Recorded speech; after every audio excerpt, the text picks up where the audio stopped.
読書は推し活。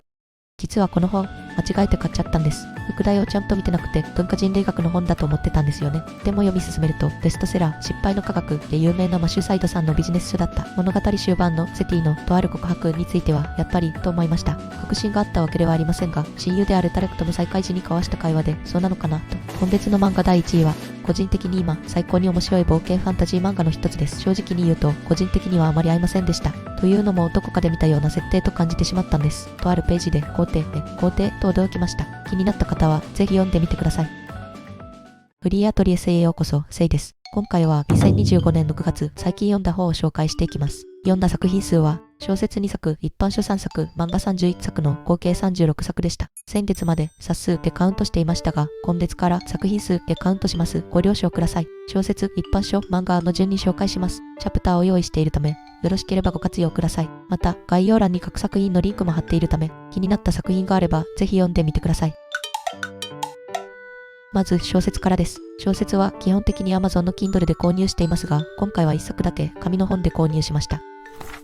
1作目は国宝で花道編です。公開中の映画国宝の原作小説の出刊です。本作については、原作小説を読んだ感想、映画を見た感想をそれぞれ他の動画で語っているため、よろしければそちらをご覧ください。概要欄にリンクを貼っておきます。一言、最高でした。2作目はカラーの密室です。第22回このミステリーがすごい大賞で大賞を受賞した作品です。以前から気になっていましたが、文庫化されたのを機に購入しました。舞台は古代エジプト。事故死した神官セティは心臓に賭けがあるため、冥界の審判を受けられませんでした。そこで3日間の起源内にかけた心臓を取り戻すために現世に戻り、自分の死の真相と帝王のミイラ消失事件の謎を解き明かすミステリーです。古代に興味があるミステリー好きとしては、ファラオの密室というタイトルの時点ですでに惹かれていました。読み始めると、古代エジプトの宗教観がよく伝わってきますし、ミステリーとしても最高でした。第2章の視点主である奴隷の少女は、エジプトの外からやってきており、古代エジプトの死生観が理解できないという点で現代人と通じています。彼女がいることで置いてけぼりにされることなく第3章以降を読み進めることができました。主人公には様々な試練が与えられ、謎解きというミステリー要素と敵対組織から逃げるサスペンス要素の両方を楽しむことができます。物語終盤のセティのとある告白についてはやっぱりと思いました。確信があったわけではありませんが、親友であるタレクとの再会時に交わした会話でそうなのかなと、エンターテインメント性たっぷりで楽しめる作品だと思います。気になった方はぜひお手に取ってみてください。続いて一般書です。3冊とも Amazon の Kindle で購入しました。最近のアップデートで Kindle のマーカー機能の UI が変わったよね。私はマーカーや色用途によって使い分けているのですが、2回タップしなければ色の選択ができなくなってしまいました。前まで1回でよかったのに、この機能は以前のものに戻してほしいですね。一般書を読むときは特にたくさんマーカーを引くので、地味にストレスです。3作目は僕はやっと認知症のことが分かった。自らも認知症になった専門医が日本人に伝えたい遺言です。認知症の経緯、長谷川和代さんが自ら認知症となった体験から専門医としての研究と当事者としての実感のギャップを語り、認知症への理解と社会の在り方について日本人に伝える遺言的な一冊です。私の親族にも認知症のものがおりまして、身近な悩みとなっているため手に取ってみた本です。著者の長谷川和代さんは本当に認知症なのと思うくらい文章がしっかりしているのですが、そこは共著の猪熊律子さんの力が大きいのかもしれません。認知症には様々なタイプがあり、また意識がはっきりしている時もあれば、自分でも何が何だかわからなくなる時があるそうです。認知症の方と付き合う上で大切にしてほしいのは、本人の意見を聞かずに勝手に決めないこと、焦らず待つこと、一度に多くの言葉を伝えないこと、同じことを繰り返したり、怒りっぽかったり、認知症の方と向き合うのは精神的に疲れることもありますが、これらのことを心に留めておきたいと思いました。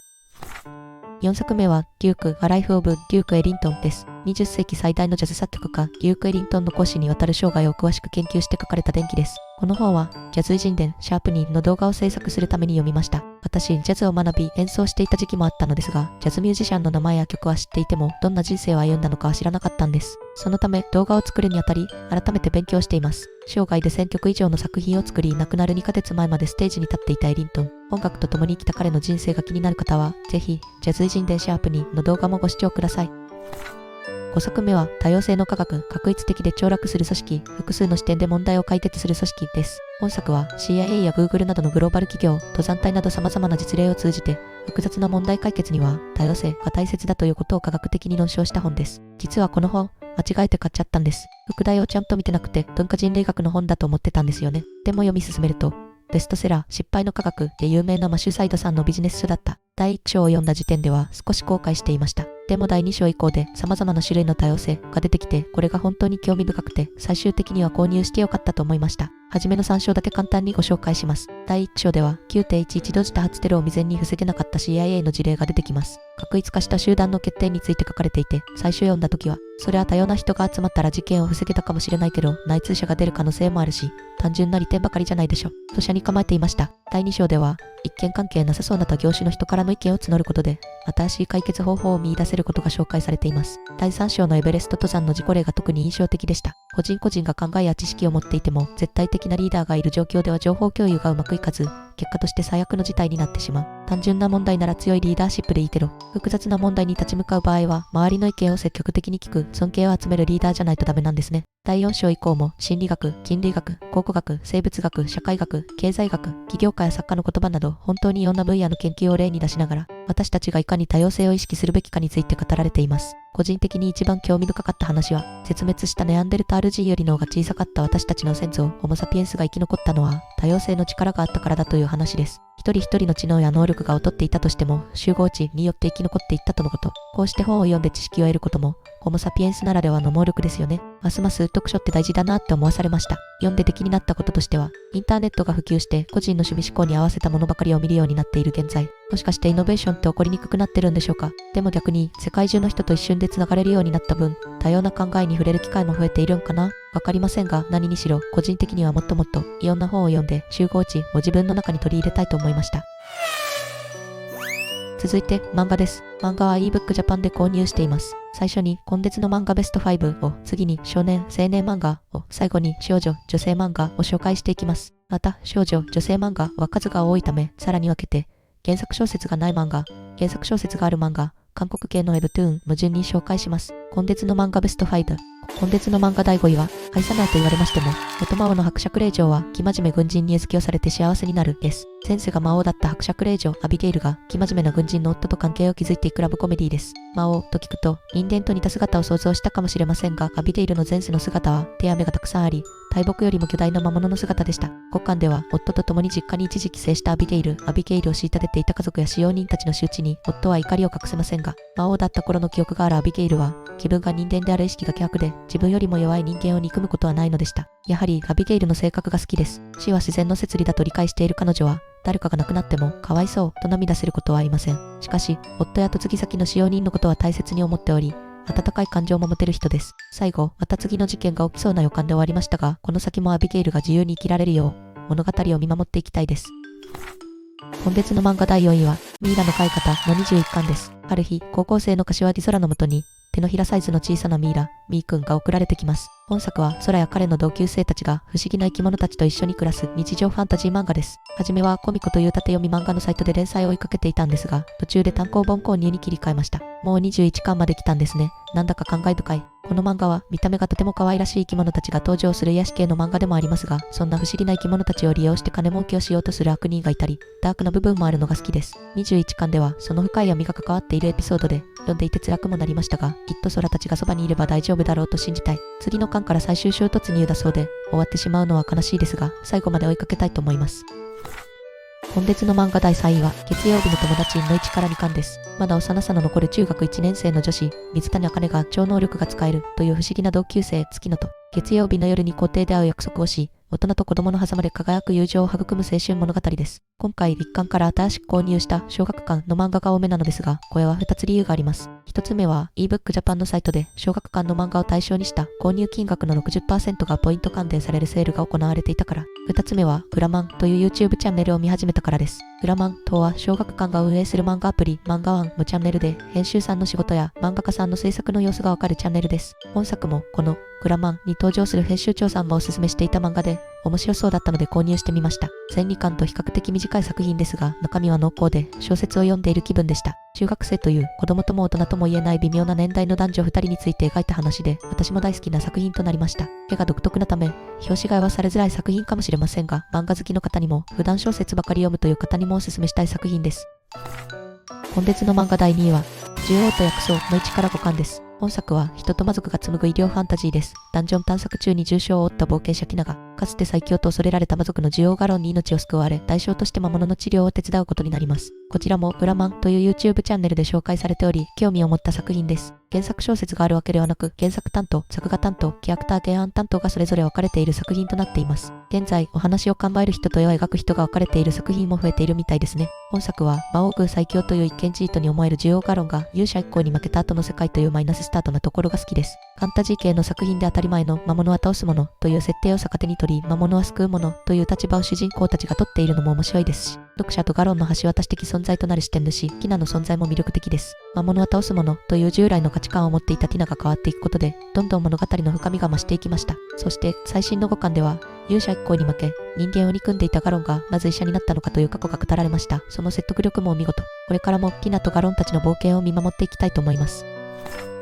今月の漫画第1位は、偽りのフレイヤーの13巻です。寒村の少女フレイヤが突如、自分と振り二つの容姿を持つ王子の身代わりを命じられ、国を救っていく大河ファンタジーです。個人的に今、最高に面白い冒険ファンタジー漫画の一つです。幼馴染、護衛騎士、敵国の皇帝、それぞれから好意を持たれる逆ハーレム的展開と、男装女子という少女漫画ならではの萌えポイントを抑えていながら、容赦のない過酷な展開で、主人公のフレイヤーをどんどん成長させている本作。13巻では物語の冒頭から綴られてきた伏線が回収され、また、成長したフレイヤーの覚悟も感じられました。新たな協力者を得たフレイヤーたちが、次はどんな施策を繰り出すのか、次の展開も楽しみです。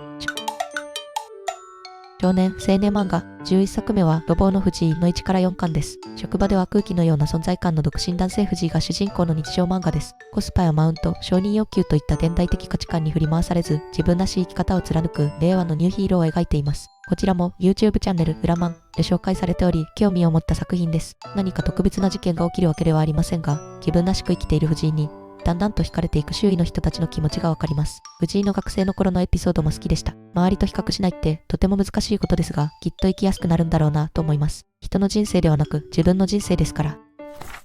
12作目はサイコアイズの1から2巻です。人の縁が見えてしまう能力のせいで引きこもり生活を送っていた青年、渡辺圭が主人公です。警察官との出会いから自身がサイコアイズという能力者であることを知り、警察の重要捜査に巻き込まれていく異能をかけるしてかける警察アクションです。こちらも YouTube チャンネル裏マンで紹介されており、興味を持った作品です。正直に言うと、個人的にはあまり合いませんでした。というのもどこかで見たような設定と感じてしまったんです。うだつが上がらないけど、才能はある主人公、おちゃらけているけど、過去に業を背負った先輩、異能力バトル、父親との関係。でも、本作がつまらないわけは決してありません。アクションシーンも見応えがありますし、見える能力というのは漫画で表すのは簡単なことではないと思いますが、わかりやすくする工夫がなされていると感じました。買わなかったのは、きっと大人になってしまった私が要因で、10代の頃に読んでいたらハマったんだろうと思います。考えてみると、鬼滅の刃、しかり、呪術廻戦、しかり、近年爆発的なヒットとなっている作品が、実はあまりハマっていません。面白いとは思うんですけど、作品のファンになったかというと違うんです。子供の時に読んでいた漫画と比べて面白さに差があるわけではないと思うのですが、子供時代に触れた作品というのは、やはり特別ということなんでしょうか。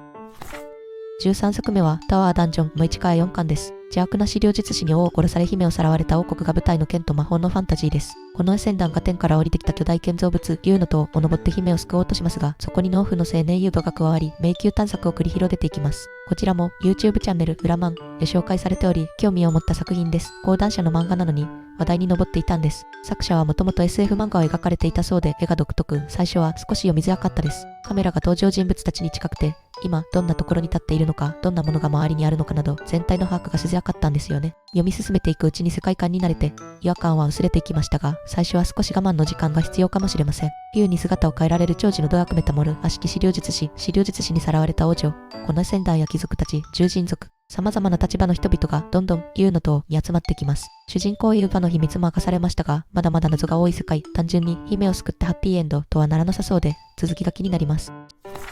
14作目はダーウィン事変の9巻です。半分人で半分チンパンジーのヒューマン G チャーリーが主人公のヒューマン&ノンヒューマンドラマです。高校入学後、同級生ルーシーと共に人間社会の差別やテロといった問題に向き合っていきます。漫画大賞2022で大賞を受賞して話題に2026年1月からテレビアニメ化することが決定しています。アニメ化したらまた爆発的な人気が出そうですね。9巻では一つの戦いが一段落し、過去の行いによって次なる展開がそう来るのかとその展開には驚きました。ネタバレになるため言えませんが、読み始めたら一気読み間違いなしの作品です。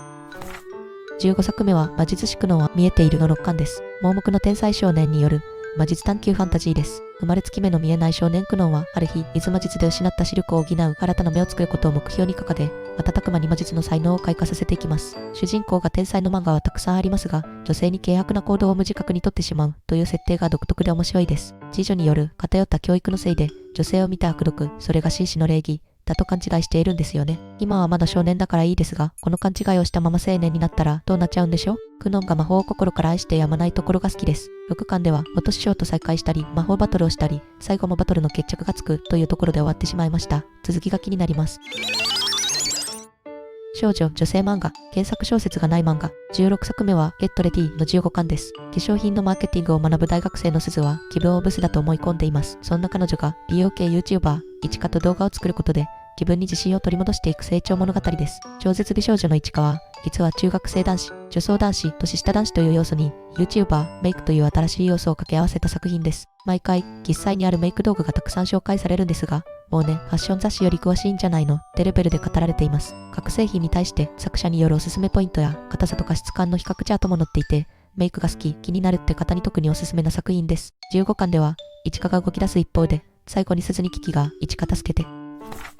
17作目は、帝国の恋嫁の7巻です。隣国の皇太子との結婚が決まったリリエルは、気分が前世で読んだネット小説の悪役妃に転生していることに気づきます。処刑を避けるため円満離婚を目指しますが、皇太子に気に入られてしまう悪役令嬢ものです。以前、中華風ファンタジー漫画参戦の動画で同じ作者の狼陛下の花嫁という作品を紹介しました。狼陛下の花嫁の連載終了後、新しく始まったのが、本作、帝国の恋嫁です。相変わらず、カウタマと先生が描かれる主人公の性格が面白くて好きです。昨今、ライトノベルで大人気の悪役令嬢ものではありますが、主人公や皇太子のキャラクターによってオリジナリティを感じます。7巻では、新婚旅行に出かける2人ですが、皇太子がかわいそう。相変わらずリリエルに振り回されていますね。溺愛系少女漫画が好きな方におすすめです。18作目は、蛍の嫁入りの7から8巻です。明治時代、余命わずかな伯爵令嬢、里子が突然小石屋に命を狙われます。その場を生き延びるために、小石屋、後藤新平に結婚を提案したところ、新平が愛の重い男で婚約から逃げられなくなる契約結婚のムサスペースです。ウェブ広告につられ、まんまと購入した作品です。コミックシーモアが主催するみんなが選ぶ電子コミック大賞2024で大賞を受賞した作品のため、読んでいるよって方も多いかもしれません。7、8巻をまとめて読みましたが、辛い展開となりましたね。とても個人的な感想ですが、7巻の最後で明かされた秘密については、あまり好きではありませんでした。期待感を考えると確かにあり得るんだけど、そして、銃力の嵐、少年漫画並みに容赦なく打ち込まれていますが、それだけ怪我を負って助かるものか、ヤンデレ男子は好きですが、だんだんと物語全体の不能和が強まり、読むのが辛くなってきました。8巻、第48話のカラー扉絵は好きでした。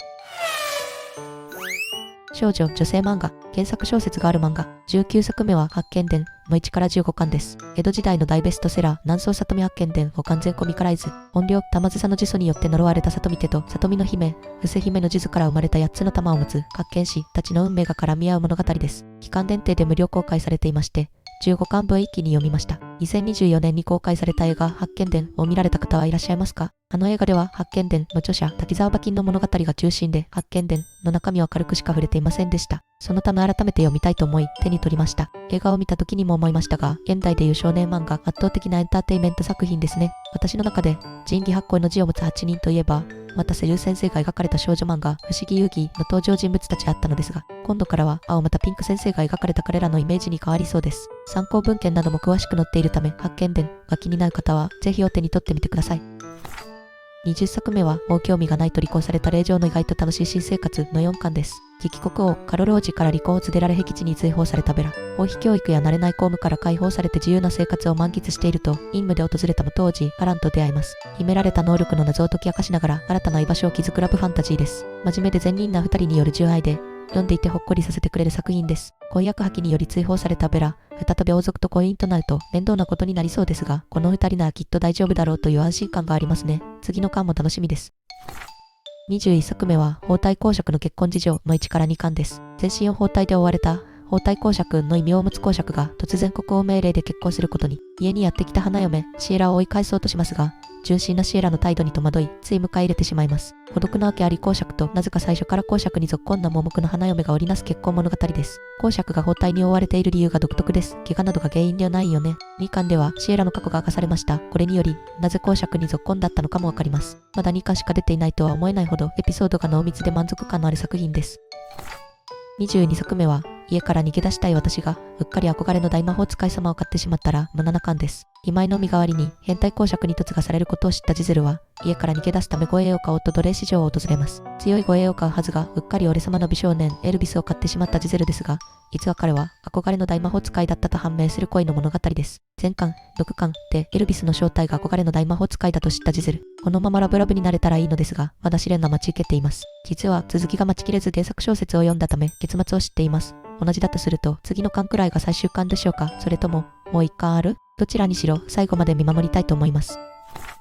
23作目は悪夢から目覚めた傲慢令嬢はやり直しを模索中の9巻です。主人公は、皇太子に婚約破棄された公爵令嬢ファラーラ。処刑されたはずの彼女は、現代日本の社長令嬢長子の中に入り、元友人に婚約者を奪われる悪夢を見た後、12歳に戻っていることに気づきます。同じ人生を歩まないよう傲慢だった自分を反省してやり直すことを決意するハッピーファンタジーです。本作は2つの物語が並行して動いているところが面白いです。主人公のファラーラがいるファンタジーの世界と長子がいる現代日本の世界です。ファラーラが一方的に長子の世界を覗き見ている感じなのですが、時にメモなどを通して鑑賞しています。それと同時に不労所得で国外悠々自適生活のために発明などをしているファラーラ。傲慢な態度を改めたものの、使えるものは何でも使う精神の彼女が、今後どんな奇烈な行動をしていくのか楽しみです。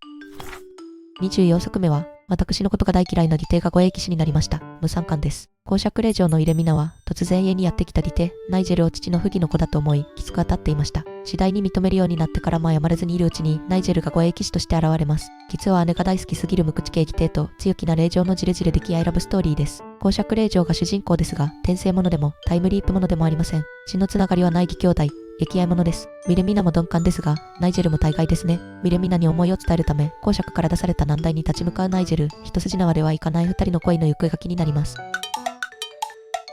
25作目は、人生に疲れた最強魔術師は諦めて眠ることにした無参巻です。帝国最強の魔術師、フィオナは戦場で酷使される毎日に疲れ果てて敵の目前で倒れます。目を覚ますと敵国の最強騎士マティアスに保護されていたフィオナ。美味しい食事や本に囲まれ、過保護なほど甘やかされながら、人生をやり直すファンタジー作品です。まさかの3巻で完結、原作小説は3巻まで刊行されていたため、もっと色々なエピソードがあるのかもしれません。最強の魔術師なのに、ふんわりした性格のフィオナが可愛かったです。海外しく世話を焼き、一時はお母さんと認識されたマティアスも不憫でありながら好きでした。個人的にはもう少し続いてほしかったですが、短めのファンタジー漫画が読みたい方にはおすすめです。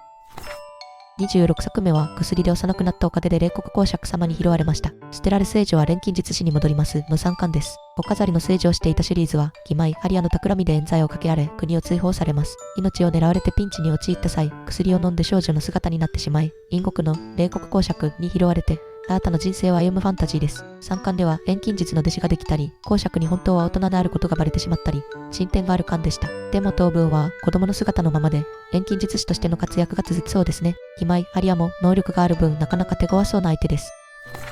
27作目は死に戻りのサチウス令嬢、今世では最強ラスボスお兄様に溺愛されてます無10巻です。公爵令嬢オルタンシアは冤罪で処刑されましたが、幼い頃公爵家に引き取られた日にタイムリープします。2度目の人生で処刑エンドを回避するため、氷のように冷酷な義兄 JR と仲良くならなければならないという死に戻りラブストーリーです。本作についても続きが待ちきれず原作小説を先に読んでいます。原作と同じ結末をたどるとすると、あと1、2巻で最終巻かと思います。怒りも悲しみも全部半分こう。恋というより愛でもって互いを思い合う義兄弟たちが迎えるクライマックスを最後まで見届けます。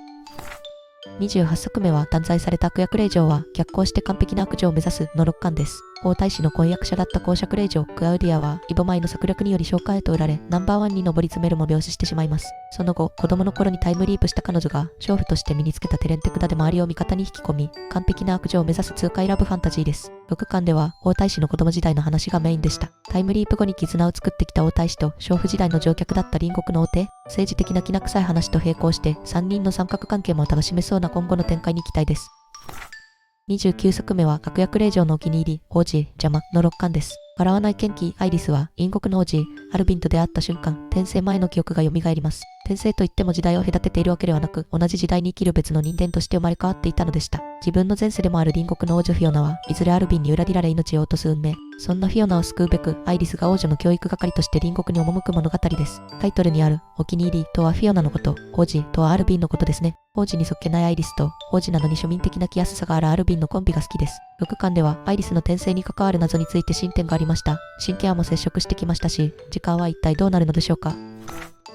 30作目は令嬢はまったりおご所望の7巻です。過労により命を落とし、小説の世界に悪役令嬢として転生したローニャ。翻訳破棄後二度とと呼ばれるチビ妖精たちの力を借りて田舎街で喫茶店をオープンし、個性的な獣人たちと出会う物語です。本作は漫画担当が梶山美香先生だったことが購入の決め手となりました。先生の作品、綾羽鳥召喚帳や魔王霊下のお掃除係をもともと読んでおり、本作も手に取ってみました。モフモフの毛並みを持った獣人たちや可愛らしい妖精たちの姿に癒される作品です。6巻ではついに兄が接触してきました。こんな家族、絶対嫌だわ。でもローネには新たな居場所があり、仲間にも恵まれているから、きっと大丈夫ですね。韓国系の Webtoon、31作目は、彼女が公爵邸に行った理由の14巻です。現代で謎の死を遂げた後、小説の中へと迷い込んだレリアナ。殺害される運命から逃れるため、公爵ノアに6ヶ月だけ婚約者のふりをしてもらうよう取引を持ちかける物語です。以前、異世界少女漫画4選第2弾の動画で紹介した作品です。今回の14巻で最終巻となりました。どうやって敵役と決着をつけるのかと思っていましたが、まさかの展開。本当にそれしか方法はなかったのか、個人的にはもやっとする終わり方でしたが、14巻分、溺愛物を堪能させていただきました。32作目は、あの悪女には暴君が必要だの5巻です。7歳の時に両親を亡くしたメリベルは、おじやいとこのアリネルと化していましたが、彼らに裏切られ命を落とします。1年前にタイムリープした彼女が、皇帝を愛していたいとこの目の前で、彼の唇を奪って復讐を開始する物語です。タイムリープ、悪女、暴君という3つのキーワードを持つ作品は他にもありますが、本作は主人公のメリベルに弱さがあるところが好きです。自分を裏切ったいとこのアリネルに対し、恨めしい気持ちと好きだった頃の気持ちの両方が残っており、苦しんでいます。そして5巻では衝撃の事実が判明しました。とあるページで皇帝と驚きました。気になった方はぜひ読んでみてください。33作目は余命わずかから黒幕一家の嫁になったんだけどの6巻です。小説の脇役令嬢ナリアに転生した主人公。このラリアは病気で21歳にして亡くなってしまう運命で、両親を事故で失い借金を抱えています。借金を返済してもらうため、黒幕一家で土公爵の息子エヴァンと政略結婚しますが、原作では冷酷だった親子に溺愛されるという物語です。自分が原作通り21歳で命を落とさなければ公爵に殺されると信じきっているラリア。公爵の元から逃げ出すため貯金をしたり土地を内緒で買ったりしていますが、読者からすれば絶対に公爵親子から執着されているよね。話してもらえない可能性だよね。6巻では原作のヒーロー役と接触したラリアですが、その選択は波乱を呼ぶ予感しかしません。